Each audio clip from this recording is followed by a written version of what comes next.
مرحلہ آتا ہے اٹیچی پیک کرنے کا۔ ابھی ان دنوں میں سب گھروں میں اٹیچی کھلے ہوئے ہوں گے اور جو سامان یاد آتا جاتا ہے اٹیچی میں ڈالتے جاتے ہیں۔ نکلنے سے 2-3 دن پہلے اٹیچی کو پیک کیا جاتا ہے۔ ضروری ہدایات یہ ہیں کہ آپ نے جو کپڑے وہاں استعمال کرنے ہیں انہیں استری کر کے آپ شاپرز میں پیک کر کے رکھیں۔ وہ جو کپڑوں کے پیک کرنے کے لیے مخصوص سائز کے شاپر آتے ہیں، اگر آپ اس کے اندر کپڑے پریس کر کے رکھیں گے تو آپ کے کپڑوں کی استری خراب نہیں ہوگی اور آپ کو دوبارہ بہت محنت نہیں کرنی پڑے گی۔ دوسری بات یہ ہے کہ اگر آپ کینچی بال کاٹنے کے لیے لے جانا چاہتے ہیں تو اس کا کینچی کو آپ نے اپنے ہینڈ بیگ میں نہیں رکھنا، بلکہ اسے آپ نے اسی بڑے اٹیچی میں رکھنا ہے۔ تیسری بات یہ ہے کہ آپ کے ساتھ جو مرد حضرات جا رہے ہیں ان کا احرام اور ان کی چپل ہرگز بھی اس کپڑوں والے اٹیچی میں نہیں رکھی جائے گی، کیونکہ یہ تو آپ سے سامان ایئرپورٹ پر ریسیو کر لیا جائے گا اور اسے کارگو میں بھیج دیا جائے گا۔ وہ چیزیں آپ نے ہینڈ بیگ میں اپنے ہاتھ میں رکھنی ہے، تاکہ ایئرپورٹ پر جب کسٹمز والے سامان کلیئر کر دیں تو اس وقت جینٹس نے جب لباس تبدیل کرنا ہو تو یہ چیزیں آپ کے پاس پہلے سے موجود ہوں۔ آپ نے اپنے اٹیچی میں کپڑوں کے ساتھ آپ برتن رکھ سکتے ہیں، لیکن اس چیز کی احتیاط کریں کہ یہاں سے جاتے ہوئے دھات کی کوئی چیز نہ ہو، کیونکہ وہ عموماً چیکنگ مشین پر بج پڑتی ہے اور اس کے لیے آپ کو اٹیچی کھولنا پڑتا ہے۔ اور وہاں سے واپس آتے وقت دھیان رکھیں کہ اگر آپ کوئی ٹوائز وغیرہ بچوں کے لیے خریدیں تو ان میں سیل نہ ہوں، کیونکہ سیل والی چیز بھی بجتی ہے اور پھر آپ کو اٹیچی کھولنا پڑ جاتا ہے۔ اٹیچی کی پیکنگ کے ساتھ 3 چیزیں ہیں جو آپ لے جا سکتے ہیں۔ ایک تو آپ کا اٹیچی کیس ہوگا، ایک آپ کا ہینڈ کیری بیگ ہے جو آپ نے شولڈر پر ڈالنا ہوگا، اور تیسرا آپ کا وہ ٹرالی بیگ ہے جسے آپ اپنے ساتھ جہاز میں لے جا سکتے ہیں۔ آپ کا جو ٹرالی بیگ ہوگا اس میں آپ کی میڈیسنز ہو سکتی ہیں، اس میں آپ اگر جہاز میں کچھ پڑھنا چاہتے ہیں تو وہ رکھا جا سکتا ہے، آپ کا ٹراول ہو سکتا ہے کیونکہ میں بھی آپ کو کہیں وضو کی ضرورت پڑے، کوئی ایمرجنسی میڈیسن بھی آپ اپنے ٹرالی بیگ میں رکھ سکتے ہیں، کوئی کھانے پینے کی چیز بھی رکھی جا سکتی ہے۔ ٹرالی بیگ کا وزن 7 kg سے زیادہ الاؤ نہیں کیا جاتا۔ اگر ٹرالی بیگ میں آپ 10 سے 12 kg وزن رکھ لیں تو وہ آپ کو کوریڈور میں ہی ان کے پاس ایک کارنر ایسا ہوتا ہے جہاں وہ آپ کا یہ ہینڈ کیری بھی رکھ لیتے ہیں۔ اس لیے اگر کوئی چیز ایسی ہے جو آپ کو یہ ضروری چاہیے تو اپنے جو ٹرالی بیگ ہے جو آپ کا ہینڈ کیری ہے اس کو آپ نے ہلکا رکھنا ہے، 7 kg۔ شولڈر بیگ میں آپ اپنے کاغذات رکھیں گے، پاسپورٹس وغیرہ، اپنا چشمہ رکھیں گے، کوئی پینسل اگر آپ کو ضرورت ہے۔ ہاں، بال پوائنٹ آپ نے اپنے بیگ یا کپڑوں میں کہیں بھی نہیں رکھنا، کیونکہ جب جہاز اوپر اٹھتا ہے اور پریشر پڑتا ہے تو بال پوائنٹ کی ساری اینک باہر آ جاتی ہے۔ ایک بٹر ایکسپیرینس ہے یہ، لیکن آپ نے دھیان کرنا ہے کہ آپ نے ایسی کوئی چیز نہیں رکھنی۔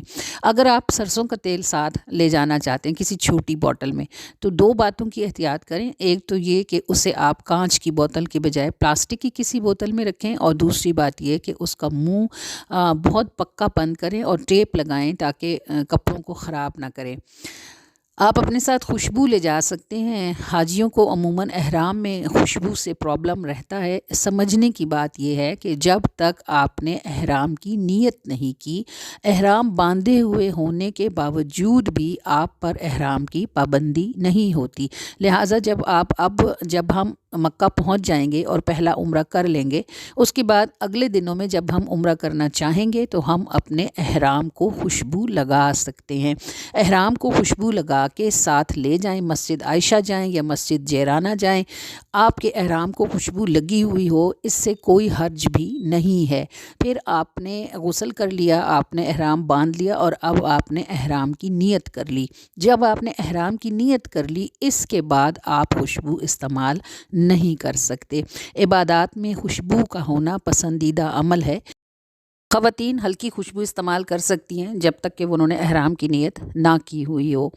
آپ نے گھر میں اپنے مردوں کے احرام پر کوئی نشانی لگا لینی ہے، آپ اسے کسی ان ریموویبل مارکر سے لگائیں یا آپ کسی دھاگے وغیرہ سے لگائیں۔ ان کی بنیانوں پر بھی نشانی لگا لینی چاہیے اور کپڑوں پر بھی، کیونکہ احرام بھی تمام لوگوں کے ایک ہی جیسے ہوتے ہیں اور عموماً مردوں کے کپڑوں کا رنگ white, sky blue, off white skin اسی طرح کا ہوتا ہے۔ تو جب یہ کپڑے آپ دھو کر ڈالتی ہیں اور بنیانیں وغیرہ وہاں دھلتی ہیں تو یہ چھت پر ساری مکس ہو جاتی ہیں، کیونکہ دوسرے حاجیوں کے کپڑے بھی موجود ہوتے ہیں۔ تو آپ کے کپڑوں پر اگر کوئی نشان لگا ہوا ہوگا تو وہ کوئی اور جان بوجھ کر اٹھائے گا بھی نہیں اور آپ کی چیزیں گم نہیں ہوں گی۔ زیارات پر نکلنے کے لیے ہمیں جن چند خاص چیزوں کی ضرورت پڑتی ہے ان میں سے ایک دھوپ کا چشمہ ہے، دوسری پانی کی بوتل ہے اور تیسری ہے چھتری۔ اپنے ساتھ برتن دھونے والا صابن اور رف کپڑا ضرور لے کر جائیں، چونکہ جن برتنوں میں آپ کھانا کھائیں گے وہاں انہیں دھونے کی ضرورت پڑے گی۔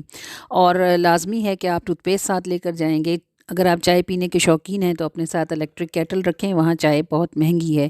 آپ خشک دودھ بھی لے جا سکتے ہیں لیکن دودھ کھلا وہاں اچھا مل جاتا ہے۔ چینی اور چائے کی پتی بھی ساتھ لے جائی جا سکتی ہے، بسکٹس لے جائے جا سکتے ہیں، ٹافیاں لے جائی جا سکتی ہیں۔ ہاجمولا کا ایک پیکٹ آپ کے پاس ہونا چاہیے کیونکہ وہاں تندور کی روٹی ہے اکثر میدے کو مسئلہ کرتی ہے۔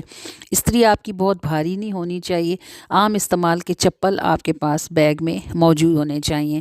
ایک ضروری ہدایت یہ ہے کہ اپنے ساتھ کسی قسم کی چوئنگم رکھیں، کوئی فریش اپس وغیرہ رکھیں، اور یہ چیزیں آپ کے شولڈر بیگ میں، یہ فریش اپ آپ کے شولڈر بیگ میں ہونی چاہیے کیونکہ جہاز جب اوپر اٹھتا ہے تو پریشر کی وجہ سے کان بند ہو جاتے ہیں اور بہت سے لوگوں کو کان میں شدید درد شروع ہو جاتا ہے۔ اگر آپ جہاز کے ٹیک آف کرنے کے وقت میں اگر رکھیں گی اپنے بیگ، شولڈر بیگ میں فریش اپ رکھیں گی، چوئنگم رکھیں گی اور اسے چباتی رہیں گی تو اس کے چبانے سے آپ کے پٹھے مسلسل حرکت میں رہیں گے اور اس صورت میں آپ کی جو کان ہیں وہ بند نہیں ہوں گے اور آپ کو درد نہیں ہوگا۔ یہ تقریباً وہ تمام ضروری ہدایات ہیں جو یہاں سے نکلنے اور وہاں تک پہنچنے کے لیے آپ کو کام آئیں گی۔ انشاءاللہ اس سے آگے کے سفر میں ہم آپ کے ساتھ ہوں گے۔ انشاءاللہ عز و جل کوئی مشکل پریشانی ہوئی تو انشاءاللہ ہم آپ کی ہیلپ کے لیے موجود ہوں گے۔ تمام ضروری اشیاء کی فہرست اور 21 دنوں کا ایک پورا شیڈیول بنا کر عمرہ گروپ میں شیئر کر دیا جائے گا تاکہ آپ کو آسانی رہے اور معلوم ہو کہ کس دن ہم نے کیا کرنا ہے۔ یہاں جو بھی کچھ آپ کو بتایا جا رہا ہے یہ ہمارے مسلسل 13 سال کے سفر کا اور تجربات کا نچوڑ ہے۔ اگر آپ اس پر عمل کریں گے تو خود ہی آسانی میں رہیں گے۔ عموماً لوگ عمرے پر جاتے ہیں تو ان کے ایک ہی بات پیش نظر ہوتی ہے کہ وہ جس قدر عبادت کر سکتے ہیں کر لیں، اور اس کے لیے وہ بھاگ کر حرم مکہ اور حرم نبوی میں جاتے رہتے ہیں۔ ضرور ایسا کیجئے لیکن اس کے ساتھ آرام بھی کیجئے اور اپنا کھانا پینا اچھا رکھیے۔ بہت سے لوگ خاص طور سے خواتین اس معاملے میں بہت کنجوسی کرتی ہیں کہ وہ اپنے کھانے پینے کو اچھا نہیں رکھتی، جس کے نتیجے میں کمزور ہو جاتی ہیں اور پھر بیمار ہو جاتی ہیں۔ گھر کے تمام افراد جو گئے ہیں اگر ایک شخص بیمار ہو جائے تو باقی 4-5 اس کی وجہ سے پریشان ہوتے ہیں۔ اس لیے کوشش کیجئے یہ نوبت نہ آئے کہ آپ کو خدمت لینی پڑے، بلکہ اپنے آپ کو خدمت کرنے والوں میں رکھنے کے لیے اپنے آپ کو فٹ رکھیے۔ بس دو ہی چیز کی باتیں ہیں، ایک تو آپ اپنی نیند پوری رکھیے اور دوسرے ٹھنڈے پانی کو پینے سے احتراز کیجئے۔ حرم میں بھی جہاں ٹھنڈا زمزم موجود ہے اسے استعمال نہ کریں بلکہ سادہ زمزم استعمال کریں تو آپ ریشہ، بخار اور کھانسی سے بچے رہیں گے۔ اگرچہ یہ ادویات آپ کے پاس موجود ہوں لیکن کوشش کریں کہ آپ انہیں استعمال نہ کریں۔ خدا نہ خواستہ اگر کسی اور کو ضرورت پڑے تو آپ کے پاس میسر ہوں اور اس کی مدد کی جا سکے، بلکہ انہیں بیگ میں رکھیں بھی اسی نیت سے کہ آپ کسی کی مدد کر سکیں۔ یہ وہ بہت ضروری باتیں ہیں جن کا جاننا بھی ضروری ہے اور ان پر عمل کرنا بھی لازم ہے۔ اگر آپ ان باتوں کا خیال رکھیں گے تو انشاءاللہ تعالیٰ آپ بہت آسانی میں رہیں گے، جی بھر کر عبادات کر سکیں گے اور خیریت کے ساتھ واپس آ سکیں گے انشاءاللہ عز و جل۔ عمرہ میٹنگ تو بہت لمبی تھی لیکن میں نے وہ چند خاص باتیں یہاں آپ کے لیے ریکارڈ کی ہیں جن کی میں سمجھتی ہوں کہ آپ کو بار بار سننے کی ضرورت ہے۔ عمرہ میٹنگ کے بعد دعا تھی اور دعا کے بعد سلام تھا۔ ہماری اس کلپ کا حصہ ہے، اسے ضرور سنیے گا۔ چینل کو لازماً سبسکرائب کر لیجئے، اس کا لنک شیئر کیجئے تاکہ عمرے پر جانے والے اور عمرے کی تیاری کرنے والے اور لوگ بھی ان باتوں سے نفع اٹھا سکیں۔ یہاں بہت سی باتیں ایسی ہیں جو آپ کو عام طور پر نہ تو معلوم ہوں گی اور نہ ہی کوئی آپ کے ساتھ ان کو ڈسکس کرتا ہے۔ ہمارے چینل کو ضرور سبسکرائب کیجئے، ویڈیو کو لائک کیا کیجئے، اور لائک کرنے کے طریقہ یہ ہے کہ آپ انگوٹھے کے نشان کو پریس کر دیا کیجئے، کمنٹس کیجئے گا، ہمیں آپ کی کمنٹس کا انتظار رہتا ہے۔ اپنا خیال رکھیے گا اور اپنے اس چینل کا بھی۔ تو آئیے مختصر دعا اور سلام کے ساتھ اس ویڈیو کو اینڈ کرتے ہیں۔ السلام علیکم ورحمۃ اللہ۔ اے اللہ، تو نے اپنے جس فضل کے ساتھ ہمیں اپنی بارگاہ میں حاضری کی اجازت عطا فرمائی ہے، اسی فضل کے ساتھ ہمارا آنا، ہمارا ٹھہرنا اور ہمارا پلٹنا عافیتوں میں قبولیت کے ساتھ فرما دے، اور ہم سے جس کسی نے جب کبھی جس بھی دعا کے لیے کہا ہے، سب کہنے والوں کی ساری دعاؤں کو اپنی بارگاہ میں قبولیت کا شرف عطا فرما دے۔ اعف عنا واغفر لنا وارحمنا انت مولانا فانصرنا علی القوم الکافرین، آمین یا رب العالمین یا ارحم الراحمین یا ارحم الراحمین یا ارحم الراحمین۔ سلام شمع بز میں ہدایت پھیلا سلام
یہ جناب میرا نواسا ہے، سعد علی منم فرا کا بیٹا ہے، جس کو آپ سٹیج پر سلام پڑھتے دیکھ رہے ہیں۔ الحمدللہ کیو ٹی وی سے مقابلہ جیت کر آیا ہے، اور آپ کو اس کی آواز سے ہی اندازہ ہو گیا ہوگا۔